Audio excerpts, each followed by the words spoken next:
you very much. And also, just to introduce you to our next panel now, and in front of another live audience, welcome here to Cercle Cité. We're going to talk about asteroid science advancements. So, in fact, I know some of you have been speaking today already, all of you, in fact, at various points, but let's dive right in with you, if I may, because this is really perhaps your hot topic. So, I'd like to know, since you're at the center of many current asteroid missions, what do you think, Patrick, about 2 or 3 of the most exciting things that you've witnessed over the last year? 2 or 3 only, that's difficult. No, in fact, it's a wonderful year. Since the last asteroid day, many things happened. And we have the great luck to have 2 asteroid missions that are currently visiting 2 near-Earth objects, 2 different near-Earth objects. So one is... Tell us about those, the name of them and how they came to be and what they'll do. Yeah, so it's there is one mission which is by JAXA, Haybusa-2, and the other one is by NASA, OSIRIS-REx. And their aim is to return some samples to Earth of 2 primitive asteroids. What we call primitive are the ones that we believe get more precisely the original composition of the solar system. And one was launched, Haybusa-2, in 2014, so it took 4 years to reach the asteroid Ryugu. And the other one was launched in 2016, September, a marvelous launch from Cape Canaveral, a beautiful day, and arrived on the 3rd of December in 2018. And they showed us the first images of a primitive type asteroid. And in fact, this T-shirt shows you the date, which is 27th of June of 2018, when Haybusa-2 arrived and showed us these first images that turned our understanding on its head as usual. Because this is a problem with asteroids, is that from the ground, when you want to understand the detailed surface properties and internal structure and the amount of boulders, etc., you have very limited information. So we had a lot of a prioris, and when we arrived, we found 2 worlds which have about this shape. They have the same shape. We call that a top shape. So it's a sort of spheroid with an equatorial bulge and full of boulders. And of course, the aim of these 2 missions is to return some samples. So they have to make a touchdown, even though there are a lot of boulders, and then come back. So Haybusa-2 already made its first touchdown, so that's one of the highlights. Deployed 2 mini rovers, 1 lander for the first time on an asteroid. Showed us first detailed images of the surface, very interesting, very intriguing. And made the first touchdown on the 22nd of February, and the first successful sampling. So we know we have samples now in the capsule. And it doesn't stop there, because in April they made the first impact experiment on an asteroid with a crater which has a size bigger than we expected. And they're going to do a second touchdown in July to take a second sample, which is really courageous, because we already have one. We could say, okay, now we are peaceful, we come back. No, they want to do that. And in parallel, you have OSIRIS-REx, so Haybusa-2 is hovering, so meaning you have the asteroid and the spacecraft just follow it at 20-kilometer distance. It's called hovering. OSIRIS-REx takes another approach, which is to orbit around the asteroid. And this is very tricky, because they are very small, no gravity, basically. So they have to go very close, and they reach the closest orbit ever achieved over a celestial bodies, with about 1.6 kilometers on one hand, 2.1 kilometers on the other hand, and they make a lot of flybys. So with OSIRIS-REx, you have also something which is great. It's like you are in a helicopter and you go everywhere, and you see, and you can go on the website, and you have absolutely marvelous images for both missions. And it's really in 2 new worlds, both for you and also for us, because we are still trying to understand what we see. So just for anybody who wants to go on the websites, can you say exactly Haybusa-2? Firstly, how do they get these names? Haybusa-2 and OSIRIS-REx. Where do the names come from? Okay, so Hayabusa is a falcon in Japanese. So it's sort of a falcon that is going to take a sample. So, and it comes from the first Hayabusa, which went to see another asteroid called Itokawa in 2005. Got back samples from Itokawa, but the mechanism never worked. So it was a sort of a success, which shows that it's important to take risks. Because when you take risk, okay, sometimes you fail, but you learn from your failure. Sometimes you don't fail, that's great, and sometimes you are in between. You think you fail, but in fact you have something back. So it comes from this name, Hayabusa, which was a falcon, and OSIRIS-REx is an acronym for O is origin, resources, in situ security, exploration, blah, blah. And there is a lot of words in it, but it comes from an acronym, and of course Osiris is also a goddess from Egypt, etc. Well, it's obviously hugely exciting to you. We can feel your energy over here, just the other side of the studio. Yeah, and I want to say something for these teams. I feel very grateful to be part of this mission because I'm European, and it's an American mission, a Japanese mission, and it shows that when we talk about science, there are no frontiers. We all work together in cooperation. I'm very honored to be with them, and I can say also that space is hard. So making close proximity operations around an asteroid is very complex. And I had the great honor to be in the operation room for Hayabusatu operations.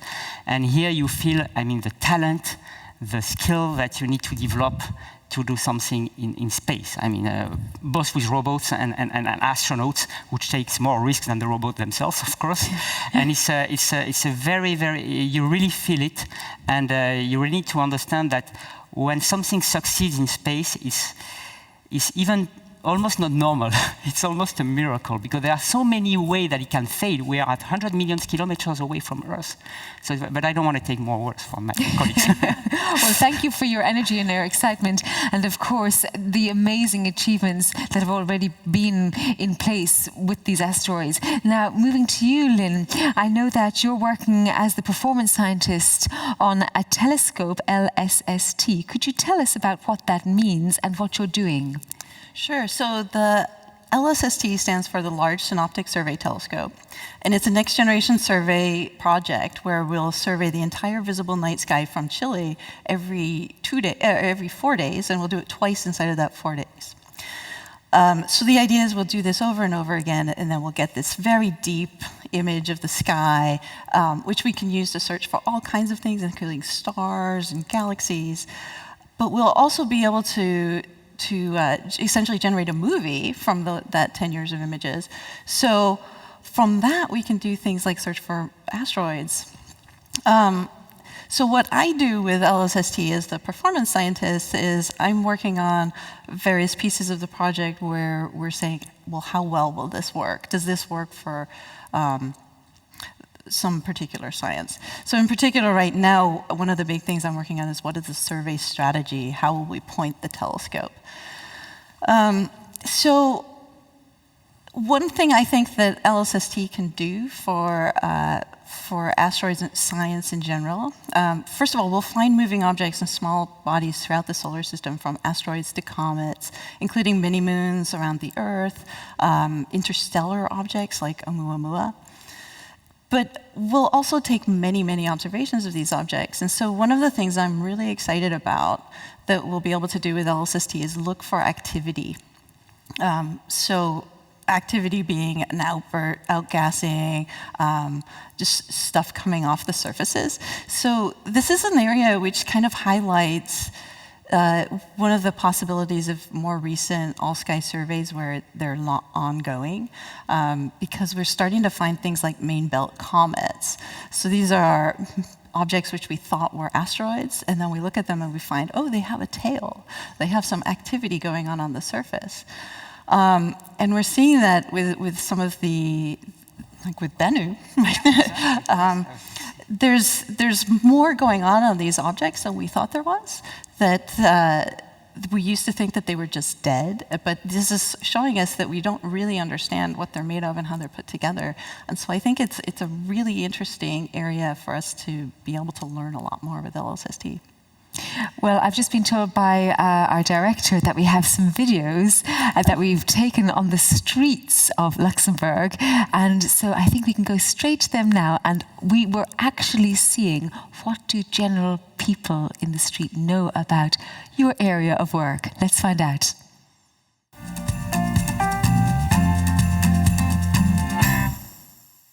Have you heard of the Haybusa-2 or the OSIRIS-REx? No. What is this? OSIRIS-REx. I haven't. Thank you. And you? No. No, I didn't. Thank you. Have you ever heard of the OSIRIS-REx or the Haybusa-2? No. Okay. I imagine they're asteroids. That's actually one of my daughters. And the last person there was the Irish Prime Minister, who happened to be wandering around the streets of Luxembourg. But he came closest in his answers, but not quite right. So moving to the astronauts, your take on this then. For you, I know you're very deeply involved with the Asteroid Institute. So tell us your perspective on this and how the work all comes together in a very collaborative way. Sure. I just want to, I would actually like to go back just and talk a little bit about how amazing it is what this whole enterprise is trying to do, which is to discover and map all the asteroids in our solar system and where they're going. And if you think about it, it's actually rather amazing. I mean, these objects, these asteroids, are perhaps the size of this building, many of them. So 150 meters across, up to maybe a kilometer or so, and they are flying around the sun at 100,000 kilometers per hour. Okay, they're moving pretty fast. Now, but even an object the size of this building, if you put it 100 million kilometers away, is really tough to see. Yet, with sensitive telescopes, we can see them. But the problem is, if you just see it once, that doesn't tell you that much about where it's going. You need to actually see it multiple times. So what we do is, using telescopes like the soon-to-be LSST and current telescopes around the world, is we look and we spot a particular asteroid, and then you have to ask yourself the question, is this one I've seen before? Because they don't have numbers on them, they don't have labels on them. So you have to figure out which one it is that you're looking at, and then you need to spot it again at multiple times. So as it moves across the sky over a period of, now here we're talking about years, you pick it up, many years later in a different location, and you have to identify that that's one that you've seen. And how do you do that? Is that with the human eye, or is it more AI? Well, it's not. This is actually, it's not AI. It is a process where we calculate their orbits, and we predict where they're going to be. So this is actually rather amazing, because what we do is we use what are called the equations of orbital mechanics, the understanding of how gravity works in our solar system and where all the planets are and how heavy the sun is and so on. And we calculate, after seeing an asteroid, you say, what orbit is that on? Okay, and then you make a prediction. That means that this asteroid at a later time will be here. And then you look in this direction and you hopefully see it.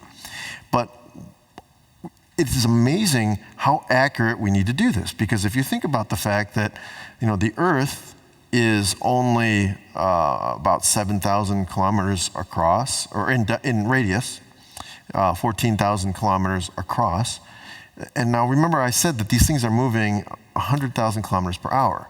And yet I want to predict 20, 30 years from now that any particular asteroid may or may not hit the Earth. Okay? And so that means I need to actually measure not just where they are, but how fast they're going.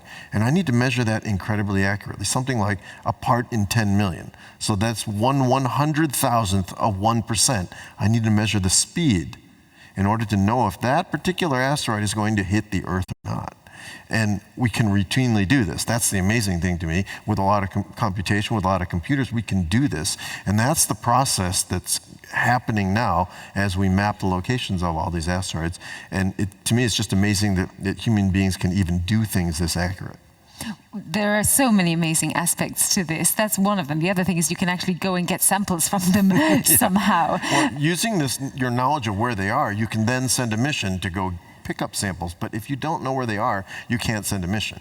If you don't know where they are, you can't protect the Earth. If you don't know where they are, you can't do the science. So it all, in the end, the first step really is figuring out where they are and where they're going, but really accurately. I was about to use the phrase "the lie of the land," but in this case, there's absolutely none at all. It's moving. Moving very, very fast. Rusty. Well, it's very interesting when you step back and think of what it is that we're all talking about, because asteroids are good things because we're talking about potential resources for the future. There are bad things because they occasionally hit us and do real danger, do real harm. But all of this is the unknown frontier. That's what we're exploring and trying to understand, because what we are doing is moving outward from the Earth, and we want to be able to do that without digging up the Earth and hauling it up into space to provide our food and oxygen and fuel and things like that. So we would like to be able to live from the resources of this new frontier as we move out. But we don't quite understand the frontier. So, you know, Patrick is exploring with OSIRIS-REx and many other missions, but Patrick in particular exploring to understand, what is this rock all about? How's it made? Is it fragile? Is it very tough? Does it have water on it? Doesn't it? Etc. And of course, Sarah is going to be finding millions of these things, presumably millions of these things over time. So this is like mapping the new frontier so that we can understand in the future how to live in that frontier and live from that frontier in terms of getting the resources and energy that we need to expand. And it's a very, very exciting time. This is sort of the future frontier that's being mapped and explored. And you know, young people of the world have this incredible future in front of them that contains a lot of unknown that needs to be known. We have about 30 seconds left to wrap up, and I have to give the floor back to you, Patrick, because your energy on this matter. Give us your final burst of energy to just summarize how you feel about the investigation of asteroids going forward the next year, before next year's Asteroid Day. Yeah, so as Rusty said, there are many unknown, which means that when you solve the unknown, you have many surprises. And I think this is what feeds us, is the surprise, the curiosity. Be curious, like challenges. They are full of challenges, and you will be happy because you have a lot of surprises. I mean, you know, Indiana Jones is not competing with the adventures of an asteroid mission. It's really absolutely crazy. And effectively, when you discover that Bennu is active, so there are some particles ejecting from it, that we could not see it from the ground because it was really small ejector. I was like, wow. And you know, this is where you think, you know, these are the moments that makes your life for researchers super happy. So there are many unknowns. We are solving little by little. We are training, and we need the ground observations to tell us where to go. That's very important. And the fact that we all work together, multidisciplinary approaches, and international cooperation is the best message we can give to the world. Yeah, there's a million little worlds to discover out there, and that's what we're doing. Yeah. Thank you all for your time. I know we'll be coming back to you later in the afternoon, but now it's over to Solomon.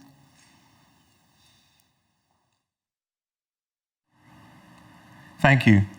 Joining me now is Takas, our regional coordinator for Asteroid Day in Greece. Hi, Takas. Hi, Solomon. How are you today? Thank you, very good. Great, very well. great. Takas, can you please tell us what the Asteroid Day group there in Greece are planning? What type of events are happening today?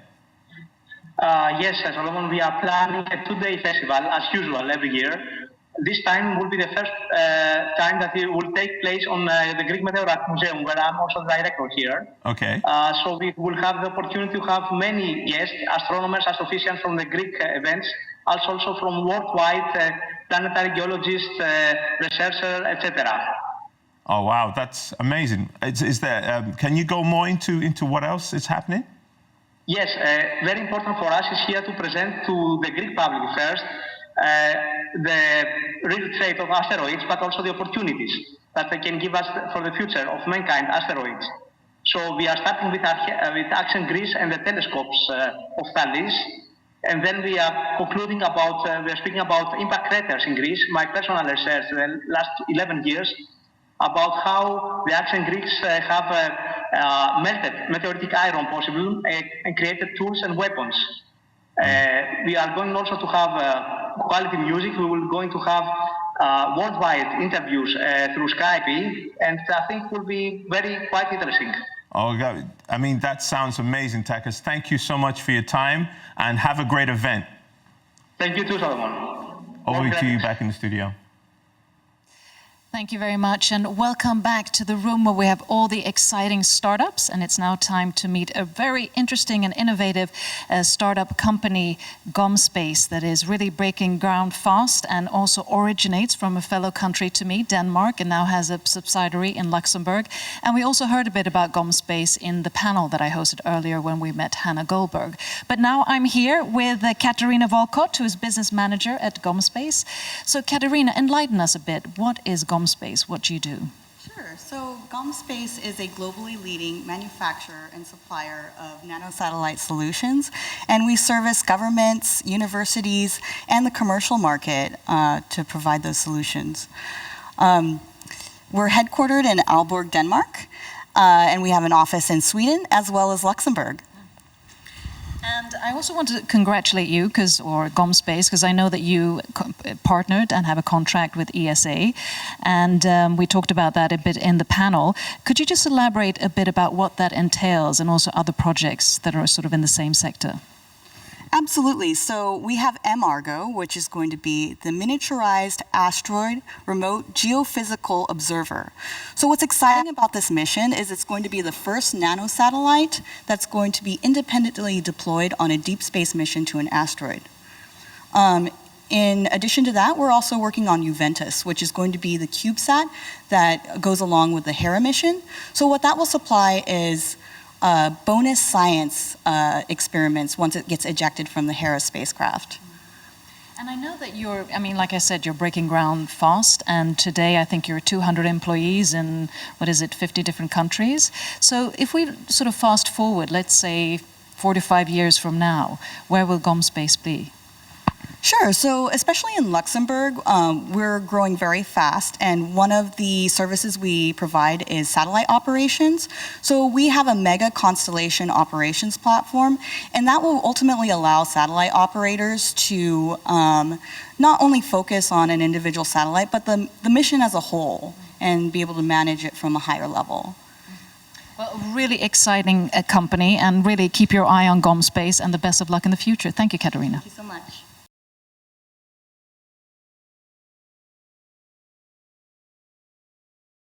Dr. Ed Lu has been to space 4 times, and during one mission lived on the International Space Station for 5 months.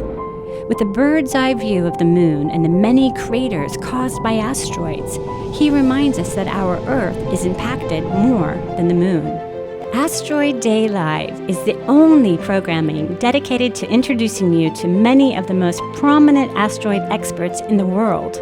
We learn by listening to them share their personal experiences and knowledge of how our solar system was formed, how it is evolving, and how we can protect our beautiful blue planet.